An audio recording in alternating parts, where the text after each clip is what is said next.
Okay students, आगे continue करते हैं। प्रॉफिटेबिलिटी रेशियोज में फोर्थ फॉर्मूला है net profit ratio. Okay, net profit ratio की फॉर्मूलाज वगैरह मैंने यहाँ पे लिखी हुई है। इसका सिंपल सा मीनिंग है, बहुत ज़्यादा डिटेल नहीं है। नेट प्रॉफिट रेशियो ऑब्वियसली जितना प्रॉफिट का परसेंटेज आपका ज़्यादा आएगा उतनी अच्छी बात है, ठीक है। अब ये नेट प्रॉफिट कैसे निकालते हैं उसकी फॉर्मूला नीचे लिखी हुई है। सबसे पहले तो मैं ग्रॉस प्रॉफिट और नेट प्रॉफिट का डिफरेंस बिटवीन अगर आपको बता दूं, तो ग्रॉस प्रॉफिट दोनों की फॉर्मूलाज अभी एक तरीके से आपने सीख ली हैं। ये नेट प्रॉफिट की फॉर्मूला मैं समझाऊंगा अभी। ग्रॉस प्रॉफिट की फॉर्मूला कैसे निकालते हैं, ग्रॉस प्रॉफिट, वो सब मैं आपको सिखा चुका हूँ। इन दोनों के बीच में डिफरेंस क्या होता है, बहुत बेसिक डिफरेंस है। अगर आपने 11th में भी फाइनल अकाउंट सीखा है तो ट्रेडिंग अकाउंट का जो प्रॉफिट आता था उसे हम ग्रॉस प्रॉफिट बोलते थे, and profit and loss account का जो प्रॉफिट आता था उसे हम नेट प्रॉफिट बोलते थे। अब कंपनीज में तो प्रॉफिट एंड लॉस अकाउंट ही बनता है, ट्रेडिंग अकाउंट बनता ही नहीं है। तो यहाँ पे ग्रॉस प्रॉफिट एंड जो नेट प्रॉफिट है वो अलग अलग कैसे है, ठीक है। तो बहुत बेसिक है, ध्यान से समझो। ग्रॉस प्रॉफिट के अंदर अगर आपको फॉर्मूलाज याद है, ग्रॉस प्रॉफिट के अंदर रिवेन्यू फ्रॉम ऑपरेशंस में से हम जो cost of revenue from operation, COGS की जो वैल्यू थी वो माइनस करते थे, ठीक है। मतलब आप प्रॉफिट में से सिर्फ ट्रेडिंग अकाउंट वाली जो अमाउंट्स होती थी, डायरेक्ट एक्सपेंसेस जो होते थे वो माइनस करते थे। नेट प्रॉफिट के अंदर रिवेन्यू फ्रॉम ऑपरेशन मतलब सेल्स में से सारी इनकम्स आपको प्लस करनी है, नॉन ऑपरेटिंग इनकम्स। मतलब सेल्स जो हमारी मेन इनकम है उसको छोड़ के अगर आपको कोई इनकम होती है तो उसे नॉन ऑपरेटिंग इनकम बोलते हैं। फॉर एग्जांपल, आपने किसी कंपनी के शेयर्स खरीदे हैं, ओके, उस पर आपको डिविडेंड मिला। आपने सपोज करो कि कोई इन्वेस्टमेंट करके रखी हुई है, उस पर आपको इंटरेस्ट मिला, तो वो आपकी नॉन ऑपरेटिंग इनकम है। मतलब मेन एक्टिविटी में से नहीं, सब एक्टिविटीज में से। तो नेट प्रॉफिट की फॉर्मूला, मेन फॉर्मूला ये वाली है, रेवेन्यू फ्रॉम ऑपरेशन, सेल्स में हम income, non operating income plus कर देंगे, उसमें से cost of revenue from operation मतलब कॉक्स की वैल्यू माइनस कर देंगे। कॉक्स कैसे फाइंड करते हैं वो आपको पता होना चाहिए। आगे बढ़ते हैं। इसमें से ऑपरेटिंग एक्सपेंसेस और नॉन ऑपरेटिंग एक्सपेंसेस और टैक्स की अमाउंट भी माइनस करनी है। ऑब्वियसली हमको क्वेश्चन में क्या चाहिए, नेट प्रॉफिट आफ्टर टैक्स चाहिए। एक एक वर्ड इंपॉर्टेंट होता है, सिर्फ एक वर्ड अगर आपने सपोज करो आफ्टर टैक्स आपको अगर याद नहीं है तो भी आपका सम रॉन्ग हो सकता है। तो एक एक वर्ड बहुत इंपॉर्टेंट है। जैसे इसके बाद जो फॉर्मूला है उसमें net profit before interest and tax चाहिए, तो ये before interest and tax and after interest and tax एक एक चीज इंपॉर्टेंट है। नेट प्रॉफिट आफ्टर टैक्स का मतलब है कि इस प्रॉफिट में से टैक्स माइनस किया हुआ होना चाहिए। ये जो नेट प्रॉफिट होता है ये हमारी फर्म का मेन प्रॉफिट होता है। सारी इनकम्स एंड सारे एक्सपेंसेस माइनस प्लस करने के बाद जो हमारी अमाउंट बचती है उसे हम नेट प्रॉफिट बोलते हैं। नेट प्रॉफिट की दूसरी फॉर्मूला भी है, ठीक है। शॉर्ट फॉर्म में अगर आपको जो ये वाली ऊपर मैंने लिखी है लंबी सी फॉर्मूला है, ओके, ये अगर नहीं याद करनी है तो ये भी याद कर सकते हो। Operating profit plus non operating incomes minus non operating expenses, ठीक है। अब आपको ये पता होना चाहिए ये वाली फॉर्मूला सॉल्व करने के लिए, याद रखने के लिए या यूज करने के लिए कि ऑपरेटिंग प्रॉफिट क्या होता है, ऑपरेटिंग प्रॉफिट कैसे निकालते हैं। अगर मैं एक बार वापस से आपको रिवाइज करा दूं, क्योंकि लास्ट लेक्चर में ही ऑपरेटिंग रेशियो जो है वो मैंने आपको सिखाया था, यहाँ पे सब मैंने लिखा ही हुआ है।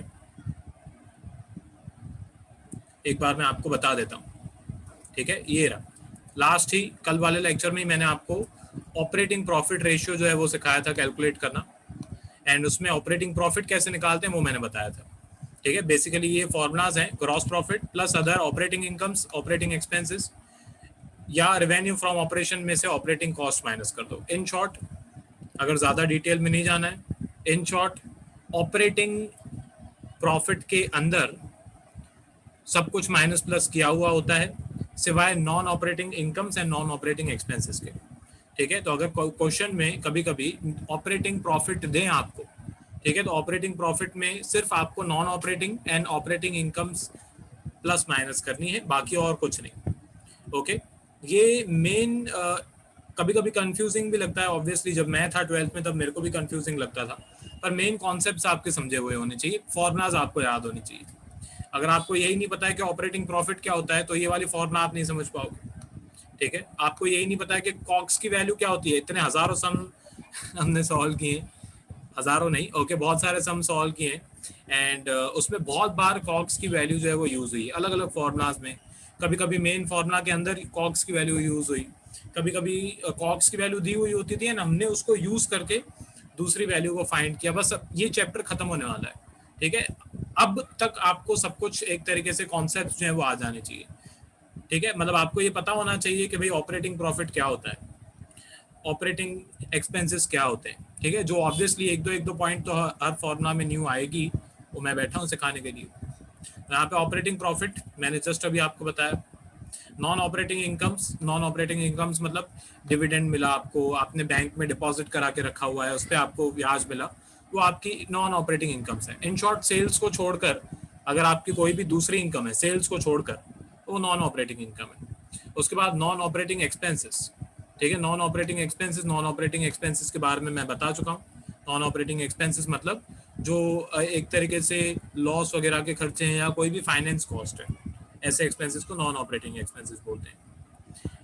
इसका आंसर, नेट प्रॉफिट रेशियो का आंसर हमेशा परसेंटेज में आता है। हर एक प्रॉफिटेबिलिटी रेशियो का आंसर हमेशा परसेंटेज में ही आता है। एंड ये रेशियो, इसका परसेंटेज जितना बड़ा होगा उतनी अच्छी बात है। ऑब्वियसली प्रॉफिट का परसेंटेज जितना ज्यादा होगा उतनी अच्छी बात है, ठीक है। ओके, अभी सम्स पे आ जाते हैं। ये पॉज करके लिख लेना फॉर्मूलाज वगैरह। यहाँ पे इसके क्वेश्चंस जो है वो मैंने लिख के रखे हुए। सबसे पहले है एक एग्जाम्पल नंबर 117। इसकी वैल्यूज वगैरह मैंने यहाँ पे लिख ली है। स्टार्ट करते हैं सॉल्व करना। तो यहाँ पे सबसे पहले तो आपको ग्रॉस प्रॉफिट रेशियो दिया हुआ है 25%। ओके, ये काम आएगा। अच्छा, बहुत सारे स्टूडेंट्स को डाउट होता है, ये मैं पहले भी बता चुका हूँ कि सर यहाँ पे ये लिखा ही नहीं हुआ है कि ऑन कॉस्ट है कि ऑन सेल्स।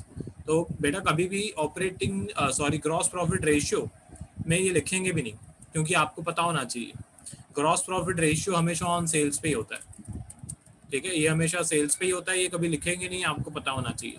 ओके, फॉर्मूला में ही है gross profit upon revenue from operation multiply by 100। Okay, तो वो कभी बताएंगे नहीं आपको। ऑब्वियसली वो ये अज्यूम करेंगे कि आपको पता है। चलो, ये हो गया gross profit ratio of the company 25%। फिर कैश सेल्स आपको दी हुई है 2 lakh.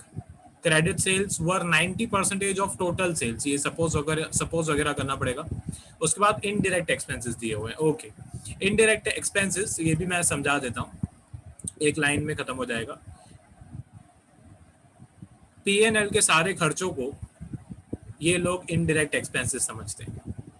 Profit and loss account के जितने भी खर्चे होते हैं, डायरेक्ट एक्सपेंसेस नहीं। देखो, एक डायरेक्ट एक्सपेंसेस होते हैं, डायरेक्ट एक्सपेंसेस ट्रेडिंग अकाउंट वाले एक्सपेंसेस होते हैं। ओके, जैसे कि वेजेस है, धर्मायोग, खराजात वगैरह वगैरह, ऑक्ट्रॉय, फ्राइट, कैरेज इनवर्ड, ये सब ट्रेडिंग अकाउंट के खर्चे होते हैं, उन्हें हम डायरेक्ट एक्सपेंसेस बोलते हैं। उसके अलावा जितने भी खर्चे होते हैं उन्हें ये लोग इनडायरेक्ट एक्सपेंसेस बोलते हैं। या अगर आपके चैप्टर की भाषा में मैं बताऊं, ओके, अगर आपकी चैप्टर की भाषा में बोलो तो ऑपरेटिंग एक्सपेंसेस को ये लोग इनडायरेक्ट एक्सपेंसेस भी बोलते हैं। क्लियर है? ओके, आगे बढ़ते हैं। अब यहाँ पे इनडायरेक्ट एक्सपेंसेस दिया हुआ है and net profit ratio calculate करने के लिए बोला हुआ है। तो सबसे सिंपल सी बात, सबसे पहले मैं नेट प्रॉफिट रेशियो की फॉर्मूला लिखूंगा, ठीक है। Net profit ratio equals to net profit after tax upon revenue from operation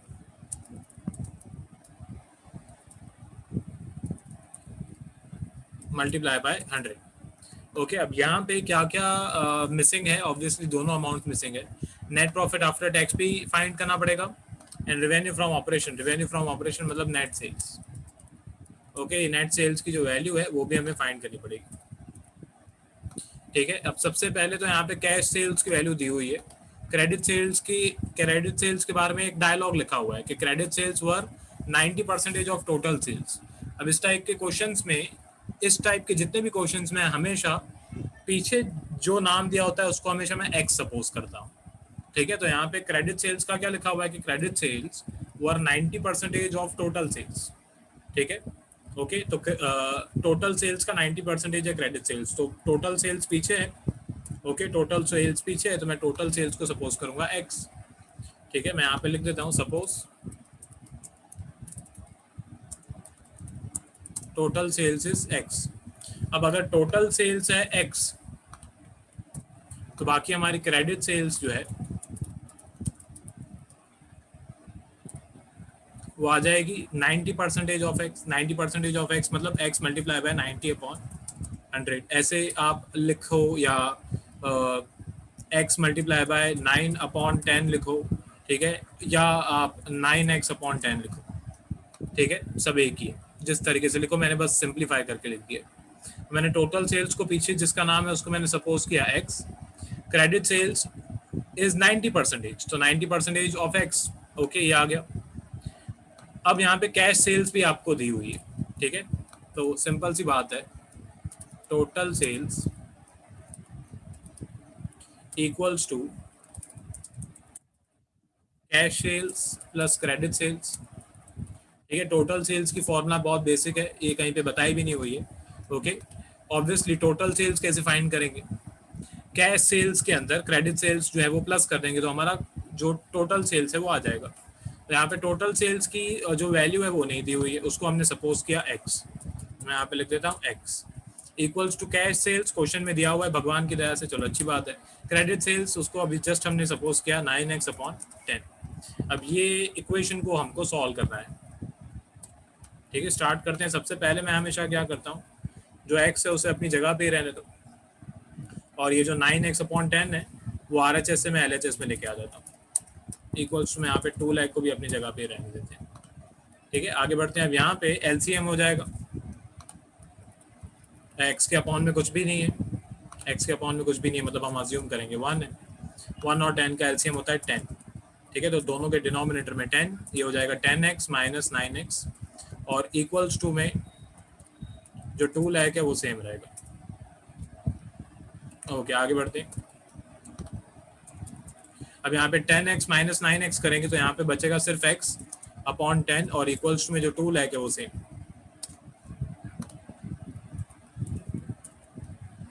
okay, बस अभी ये 10 को हम सामने भेज देंगे, तो 10 जो है वो सामने जाके जो है वो मल्टीप्लाई हो जाएगा, तो जो x की वैल्यू है वो हमारी आ जाएगी 20 लाख।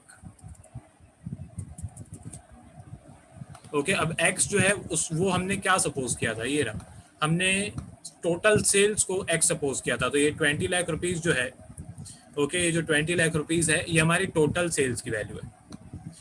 हमें यहाँ पे नेट प्रॉफिट आफ्टर टैक्स चाहिए। ठीक है, अब मैं ये टोटल सेल्स क्यों फाइंड कर रहा हूँ, ओके, टोटल सेल्स वगैरह की वैल्यू मैं क्यों फाइंड कर रहा हूँ, ओके, उस पर भी आएंगे धीरे धीरे। मेनली ये नेट प्रॉफिट आफ्टर टैक्स चाहिए मेरे को, ऑब्वियसली ये रेवेन्यू फ्रॉम ऑपरेशंस, जो नेट सेल्स की वैल्यू है वो मेरे को चाहिए। अब यहाँ पे कोई भी कहीं पे भी क्वेश्चन में कोई सेल्स रिटर्न वगैरह दिया नहीं हुआ है। ठीक है, सेल्स रिटर्न वगैरह यहाँ पे दिया नहीं हुआ है, तो मेरे हिसाब से यही जो हमारी वैल्यू आ गई है क्रेडिट सेल्स, वैसे फाइंड करने की ज़रूरत तो नहीं है। आपको अगर करना है तो 20 लाख का 90% आप कर लोगे तो आ जाएगा, पर मेरे हिसाब से फाइंड करने की ज़रूरत नहीं है। ठीक है, अब ये 20 लाख रुपीज़ जो है ये हमारी टोटल सेल्स है। ओके, ये हमारी टोटल सेल्स है, एंड ऑब्वियसली ये हमारी रिवेन्यू फ्रॉम ऑपरेशन भी है। ओके, क्वेश्चन में अगर कोई सेल्स रिटर्न दिया हुआ होता तो वो मैं माइनस कर देता। ठीक है, पर क्वेश्चन में कोई भी सेल्स रिटर्न वगैरह दिया नहीं हुआ है, तो ये 20 लाख को ही हमको रेवेन्यू फ्रॉम ऑपरेशन समझना है। चलो, रेवेन्यू फ्रॉम ऑपरेशन आ गया। उसके बाद हमें चाहिए नेट प्रॉफिट आफ्टर टैक्स। ठीक है, तो ये तो बहुत इजी हो जाएगा इस सब में। नेट प्रॉफिट आफ्टर टैक्स में यहाँ पे लिख देता हूँ। Okay, net profit after tax, यहाँ पे सेल्स की वैल्यू है 20 लाख, और इनडायरेक्ट एक्सपेंसेस आपको दिए हुए थे, ये रहे इनडायरेक्ट एक्सपेंसेस आपको यहाँ पे दिए हुए थे 20,000, या 2 मिनट रुको, मेरी मिस्टेक है, ग्रॉस प्रॉफिट रेशियो भी दिया हुआ है। ओके, इसको मैं मिटा देता हूँ, ये मेरी मिस्टेक है। क्वेश्चन में ध्यान दो। ठीक है, अगर मैं ये 20 लाख को यूज करता तो मेरा आंसर रॉन्ग आता है। ठीक है, मैंने क्वेश्चन को देखा जस्ट अभी ऊपर वापस से एक बार, एंड मुझे रियलाइज हुआ कि यहाँ पे आपको क्वेश्चन में ग्रॉस प्रॉफिट रेशियो जो है, ग्रॉस प्रॉफिट रेशियो, क्वेश्चन में आपको ग्रॉस प्रॉफिट रेशियो भी दिया हुआ है 25%। ठीक है, तो यहाँ से एक तरीके से वैल्यू जो है वो हमें फाइंड करनी पड़ेगी। 2 मिनट में यहाँ पे ग्रॉस प्रॉफिट रेशियो की फॉर्मूला लिख देता हूँ। ग्रॉस प्रॉफिट रेशियो आपको दिया हुआ है 25% equals to gross profit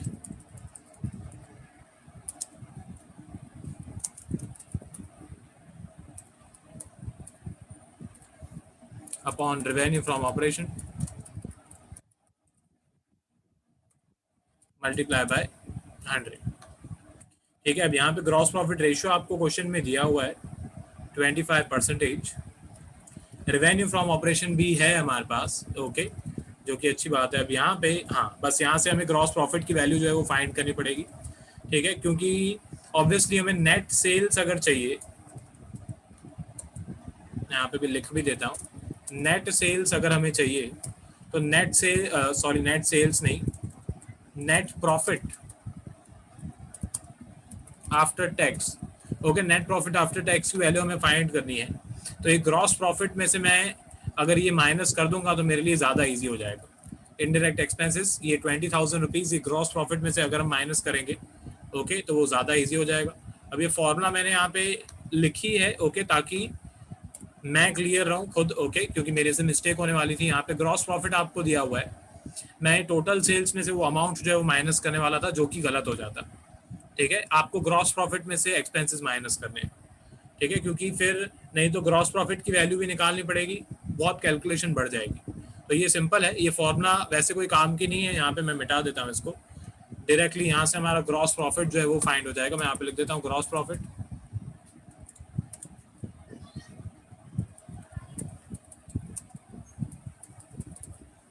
equals to sales है हमारी 20 lakh multiply by gross profit का रेशियो जो है वो आपको क्वेश्चन में ऊपर दिया हुआ था कितना, 25%। और ये हमेशा सेल्स पे ही होता है। सेल्स है हमारी 20 लाख, परसेंटेज है 25%, मतलब 25/100। ठीक है, तो यहाँ पे 20 लाख का 25% ये होता है 5 लाख। ओके, वो मैंने यहाँ पे लिख दिया। ठीक है, अब ये हमारा ग्रॉस प्रॉफिट आ गया। अब ये 5 लाख रुपीज में से यहाँ पे मैं लिख देता हूँ net profit equals to gross profit, चलो अच्छी तरह से लिख देता हूँ, gross profit minus indirect expenses.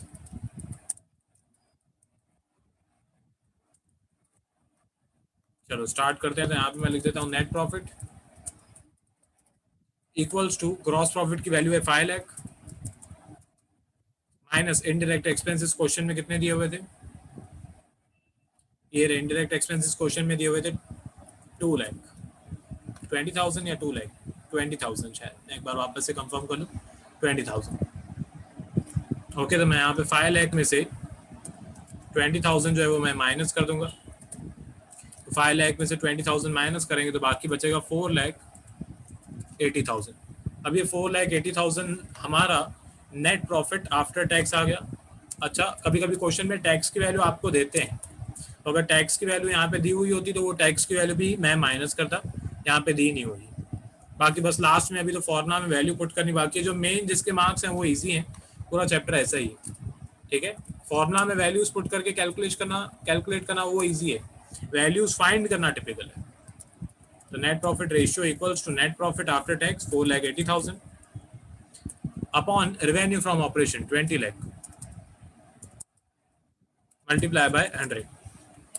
Side में इसकी कैलकुलेशन कर देते हैं, तो 4,80,000 मल्टीप्लाई बाय 100 अपॉन 20 लाख। तो इसका आंसर आ रहा है 24%। ठीक है, परसेंटेज की साइन लगाना कंपलसरी है, नहीं लगाओगे तो मार्क्स कट जाएंगे।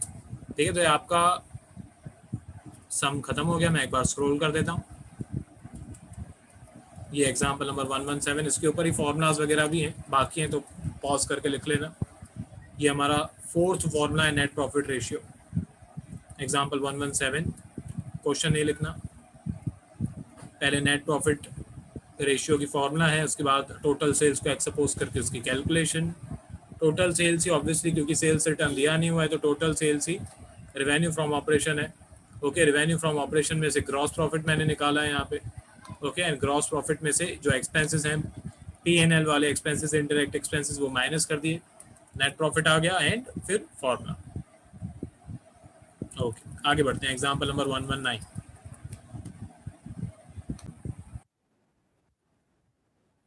ओके, आगे कंटिन्यू करते हैं, एग्जांपल नंबर 119।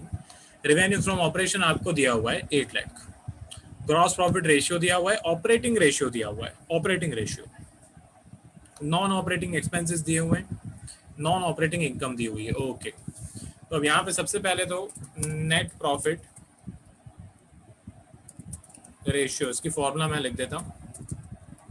तो ये हो जाएगा net profit after tax upon revenue from operation multiply by 100। चलो ये नेट प्रॉफिट रेशियो की फॉर्मूला हो गई। अब इसमें रेवेन्यू फ्रॉम ऑपरेशन दिया हुआ है, बाकी क्या बच गया हमारा, बाकी नेट प्रॉफिट जो है वो बच गया, नेट प्रॉफिट आफ्टर टैक्स। अब यहाँ पे ऑपरेटिंग रेशियो दिया हुआ है, ऑपरेटिंग रेशियो दिया हुआ है, फिर नॉन ऑपरेटिंग एक्सपेंसेस दिए हुए हैं, नॉन ऑपरेटिंग इनकम्स भी दी हुई है। अब अगर आपको याद है, ये एक फॉर्मूला मैंने आपको लिखवाई थी जो इस सम में काम आएगी। नेट प्रॉफिट की दो फॉर्मूलाज मैंने लिखवाई, एक डिटेल में मैंने आपको लिखवाई थी, revenue from operation plus non operating incomes minus COGS की value minus operating expenses minus non operating expenses minus tax. दूसरी मैंने बेसिक सी फॉर्मूला आपको लिखवा दी, operating profit plus non operating income minus non operating expenses. ठीक है, तो यहाँ पे नॉन ऑपरेटिंग इनकम इस क्वेश्चन में जितना फॉर्मूला याद होगा उतना अच्छा। तो यहाँ पे आपको non operating incomes and non operating expenses दिया हुआ है एंड ऑपरेटिंग रेशियो दिया हुआ है। ठीक है, अब ऑपरेटिंग रेशियो और ऑपरेटिंग प्रॉफिट रेशियो के बीच में कनेक्शन है। ओके, ये मैं पहले भी बता चुका हूं, अभी ये काम आएगा। Operating ratio plus operating profit ratio. अब क्योंकि ऑपरेटिंग प्रॉफिट हमें फाइंड करना पड़ेगा इस क्वेश्चन में, क्योंकि उसके रिलेटेड इंफॉर्मेशन दी हुई है। अब ये आपको याद होना चाहिए, ऑपरेटिंग प्रॉफिट रेशियो भी मैंने बताई थी ये वाली लाइन, एंड ये ऑपरेटिंग रेशियो वाली जब मैं समझा रहा था फॉर्मूला तभी भी मैंने बताई थी कि ऑपरेटिंग रेशियो और ऑपरेटिंग प्रॉफिट रेशियो जो है वो कनेक्टेड है। Operating ratio and operating profit ratio connected है, इन दोनों को प्लस करके हमेशा आंसर 100% आना चाहिए। अब यहाँ पे अगर आपको ऑपरेटिंग रेशियो दिया हुआ है, हमें इससे कोई मतलब नहीं है, मेरे को चाहिए ऑपरेटिंग प्रॉफिट।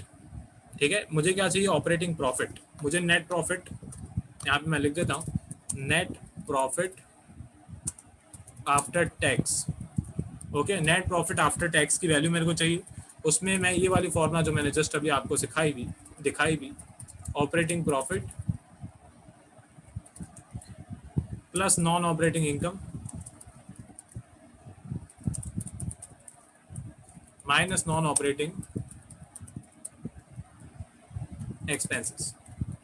ठीक है, तो ये जो फॉर्मूला है ये यूज करेंगे हम यहाँ पे नेट प्रॉफिट निकालने के लिए, एंड इस फॉर्मूला में ऑपरेटिंग प्रॉफिट की वैल्यू चाहिए जो कि यहाँ पे नहीं दी हुई है, फाइंड करनी पड़ेगी। ओके, एंड ऑपरेटिंग रेशियो दिया हुआ है आपको। तो सबसे पहले तो मैं यहाँ पे लिख देता हूँ ऑपरेटिंग रेशियो प्लस जो मैंने जस्ट ऊपर भी लाइन लिखी, operating profit ratio equals to 100%।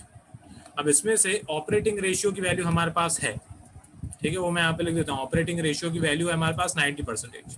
Operating ratio है 90%, ऑपरेटिंग प्रॉफिट रेशियो जो है उसका पता नहीं, ऑब्वियसली 10% आएगा। ठीक है, पर कैलकुलेशन लिखनी पड़ेगी। ठीक है, तो यहाँ से ये 90% सामने जाके माइनस हो जाएगा, तो ये हो जाएगा operating profit ratio equals to 100 minus 90 equals to 10%। ठीक है, तो ये ऑपरेटिंग प्रॉफिट रेशियो आ गया। अभी भी ये ऑपरेटिंग प्रॉफिट का परसेंटेज है। अगर आपको ऑपरेटिंग प्रॉफिट रेशियो की फॉर्मूला याद नहीं है तो वो भी मैं आपको याद करा देता हूँ। ठीक है, operating profit ratio equals to operating profit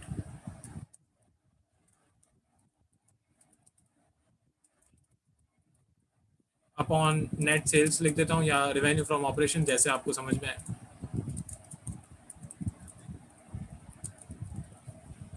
multiply by 100। अब यहाँ पे ऑपरेटिंग प्रॉफिट रेशियो का जो ये परसेंटेज है 10%, वो हमने फाइंड कर लिया। सेल्स तो क्वेश्चन में दी हुई है।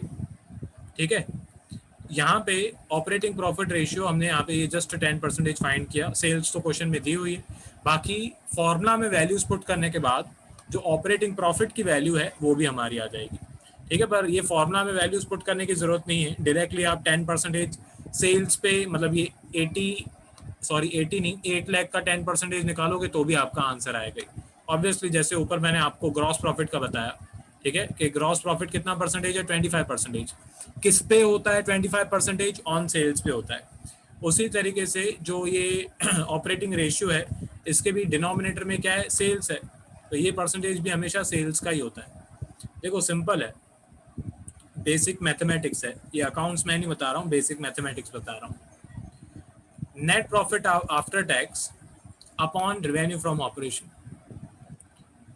तो ये जो परसेंटेज हमारा आने वाला है इस आंसर में, वो परसेंटेज किसका परसेंटेज है, कौन से बेसिस का परसेंटेज है? तो ऑब्वियसली वो सेल्स का, रेवेन्यू फ्रॉम ऑपरेशन का परसेंटेज है। ऊपर जो हमारा आंसर आया अभी 24%, ये 24% जो है ये 4,80,000 अपॉन 20 लाख मल्टीप्लाई बाय 100 करके आया। इस परसेंटेज का मीनिंग क्या है? इस परसेंटेज का मीनिंग ये है कि 4,80,000 20 लाख का 24% होता है। बेसिक मीनिंग ये है, जैसे आप स्कूल में अपना रिजल्ट जो है वो रिजल्ट जो है ओके वो भी फाइंड करते होगे। सपोज करो 700 में से आपके 560 मार्क्स आ गए। ठीक है, 700 में से आपके 560 मार्क्स हैं, तो आप अपना परसेंटेज कैसे निकालोगे?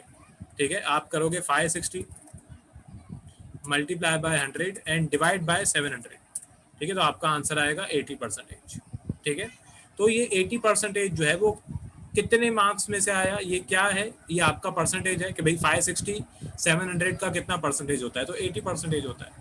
तो मैं क्या बताना चाह रहा हूँ आपको यहाँ पे, अगर मैं सीधी सीधी भाषा में बताऊँ, तो जिस भी फॉर्मूला के डिनोमिनेटर में रेवेन्यू फ्रॉम ऑपरेशन है, वो फॉर्मूला का आंसर हमेशा ऑन सेल्स ही होता है। जैसे ग्रॉस प्रॉफिट रेशियो की फॉर्मूला में डिनोमिनेटर में सेल्स है, ओके, तो ग्रॉस प्रॉफिट रेशियो हमेशा ऑन सेल्स ही होता है। नेट प्रॉफिट रेशियो हमेशा ऑन सेल्स ही होता है। ऑपरेटिंग रेशियो हमेशा ऑन सेल्स ही होता है। जिसके डिनोमिनेटर में सेल्स है उसका परसेंटेज ऑन सेल्स ही होता है। तो गधा मजूरी करने की जरूरत नहीं है, वैसे आप कर सकते हो, इसमें वैल्यूज पुट करो एंड फिर कैलकुलेशन करो, डायरेक्टली परसेंटेज भी निकाल सकते हो। ठीक है, आगे बढ़ते हैं, मैं टाइम वेस्ट नहीं करता हूँ ज़्यादा। तो यहाँ पे मैं निकालता हूँ ऑपरेटिंग प्रॉफिट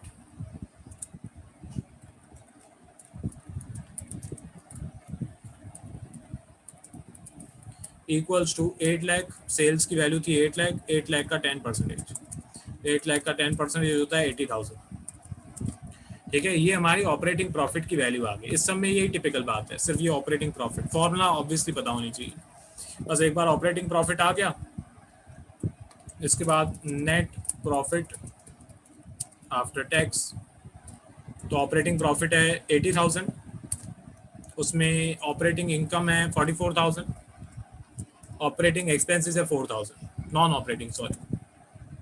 ठीक है, तो ये सब प्लस माइनस कर देते हैं साइड में। तो यहाँ पे मैं लिख देता हूँ 80,000 प्लस 44,000 माइनस 4,000। तो इसका जो आंसर है वो आ रहा है एग्जैक्टली 1,20,000। अब ये 1,20,000 हमारी नेट प्रॉफिट आफ्टर टैक्स की वैल्यू आ गई। बस सेल्स की वैल्यू तो क्वेश्चन में दी हुई है, बाकी फॉर्मूला में वैल्यूज पुट करनी है। स्टार्ट करते हैं यहाँ पे calculation. Net profit ratio equals to 1,20,000 upon sales की जो वैल्यू थी कितनी थी मैं देखूं, ओके 8 लाख, सेल्स की वैल्यू 8 लाख मल्टीप्लाई बाय 100। ठीक है, तो अब यहाँ पे 1,20,000 मल्टीप्लाई बाय 100 अपॉन 8 लाख। ठीक है, इसका आंसर आ रहा है 15%।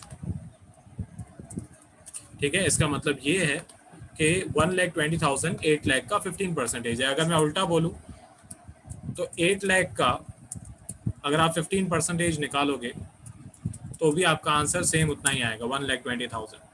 ठीक है, ओके, तो ये आपका सम खत्म हो गया। मैं एक बार स्क्रॉल कर देता हूँ। बस अभी लास्ट ये नेट प्रॉफिट रेशियो का ये मेरे को 2 ही सम्स कराने थे। ठीक है, इसके बाद अगर मैं टेक्स्ट बुक में से देखूं,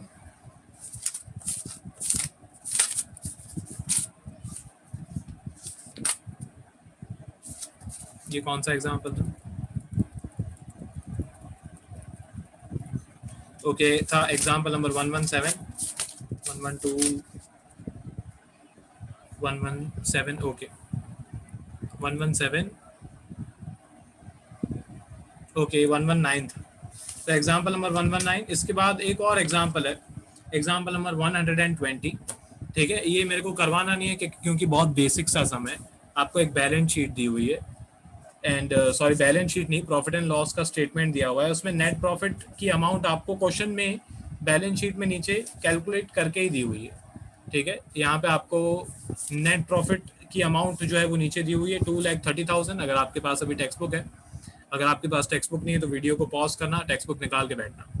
ठीक है, तो यहाँ पे नेट प्रॉफिट की वैल्यू दी हुई है, एंड पीछे अदर एक्सपेंसेस दिए हुए हैं, carriage, administration, provision for tax. तो नेट प्रॉफिट में से टैक्स की अमाउंट, कैरेज की अमाउंट माइनस कर देंगे तो नेट प्रॉफिट आफ्टर टैक्स आ जाएगा। ठीक है, तो 2,30,000 आपको नेट प्रॉफिट की अमाउंट दी हुई है, बस उसको कैलकुलेट आपको करना है। यहाँ पे अदर एक्सपेंसेस सब माइनस किया हुआ है। ओके, ये माइनस करने की भी ज़रूरत नहीं है क्योंकि अदर एक्सपेंसेस भी यहाँ पे मैंने प्रॉफिट एंड लॉस में देखा, वो भी माइनस किया हुआ है। ठीक है, तो वो भी माइनस करने की ज़रूरत नहीं है। डायरेक्टली 2,30,000 आपकी नेट प्रॉफिट की वैल्यू है। सबसे पहली लाइन हमेशा प्रॉफिट एंड लॉस में सबसे पहली लाइन सेल्स की होती है, तो सेल्स आपको दी हुई है 12,50,000, दोनों को डिवाइड करके मल्टीप्लाई बाय 100 करो। ठीक है, बेसिक सा सम है, खुद करना सॉल्व। आगे बढ़ते हैं, ये एग्जाम्पल नंबर 119, ये एक मेरे को करवाना था, नेट प्रॉफिट रेशियो। बस ये 2 सम्स मेरे को करवाने थे, बाकी एक सम बहुत ईजी है, वो आप करना खुद। ओके, स्क्रॉल कर रहा हूँ मैं, सब लिखते जाना, क्वेश्चन नहीं लिखना। ओके,